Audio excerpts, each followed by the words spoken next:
দেশের পূর্বাঞ্চলের বৃহত্তম ধানের বাজার ব্রাহ্মণবাড়িয়ার আশুগঞ্জে বোরো মৌসুমে দেখা দিয়েছে চরম অস্থিরতা। সরবরাহ সংকট, ধানের দাম ও সরকারি মূল্যের অসামঞ্জস্যতায় বিপাকে পড়েছেন কৃষক ও ব্যবসায়ীরা। সেই সাথে মজুরি বৃদ্ধির দাবিতে ক্ষোভ বাড়ছে শ্রমিকদের মাঝে। ব্রাহ্মণবাড়িয়া আশুগঞ্জ থেকে প্রতিনিধি বশিরুল ইসলাম বিপুর তথ্যচিত্রে বিস্তারিত ডেস্ক রিপোর্টে।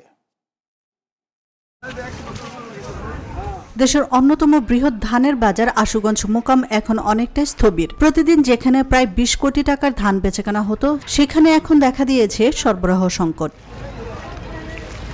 হাওড়াঞ্চলে আকস্মিক পানি বৃদ্ধির ফলে এবছর ধানের আমদানি অনেক কম। মোকামে প্রতিমন মোটা ধান ৬৭০ থেকে ৭১০ টাকা এবং ৮৮ জাতের ধান ৮৭০ থেকে ৯২০ টাকায় বিক্রি হচ্ছে। সরকার ধানের মূল্য নির্ধারণ করার পর থেকেই অস্থিরতা বেড়েছে। কৃষকদের দাবি, উৎপাদন খরচ বাড়লেও সরকারি নির্ধারিত মূল্যে ধান বিক্রি লাভজনক নয়।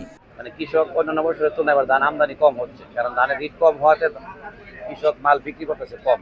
যা আমাদের দেখা গেছে এই বিগত সময়গুলোর মধ্যে এলসি প্রচুর পরিমাণে বাংলাদেশে এলসি চাউল ঢুকছে, যার দরুন এই ধানের বাজার চাউলের বাজার কম হওয়াতে ধানের রেটও বর্তমানে কম। অন্যদিকে প্রতি বস্তায় মাত্র ১০ টাকা ৫০ পয়সা মজুরিতে সংসার চালাতে হিমশিম খাচ্ছেন চাতাল শ্রমিকরা। মজুরি বৃদ্ধির দাবি জানিয়েছেন তারা।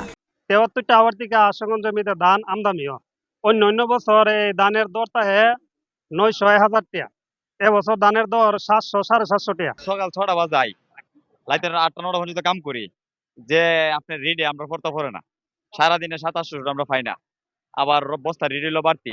আশুগঞ্জ চাতাল মিল মালিক সমিতির সভাপতি শাহজাহান সিরাজ বলেন, সরকারের নির্ধারিত ধান ও চালের মূল্যের অসামঞ্জস্যতা এক পক্ষের জন্য সুবিধা হলেও অন্যদের ভোগান্তি বাড়াচ্ছে। দ্রুত সমাধান না হলে সংকট আরো ঘনীভূত হবে।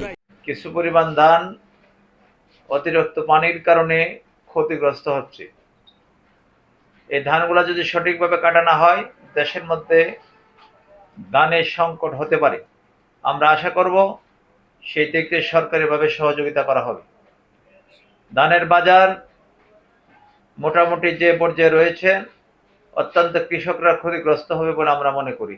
ধানের দাম ৩৬ টাকা নির্ধারণ করা হয়েছে, চাউলের দাম ৪৯ টাকা নির্ধারণ করা হয়েছে।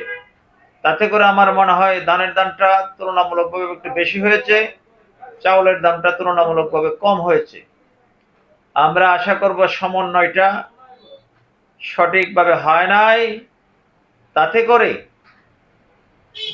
চাউল সংগ্রহে কিছুটা বাধার সম্মুখীন হতে পারে বলে আমরা মনে করি। সরবরাহ সংকট আর শ্রমিক অসন্তোষ, এই ত্রিমুখী চাপে অস্তিত্ব রক্ষার চ্যালেঞ্জে আশুগঞ্জের ধান মোকাম। পরিস্থিতি সামাল দিতে দ্রুত সরকারি হস্তক্ষেপ চান সংশ্লিষ্টরা।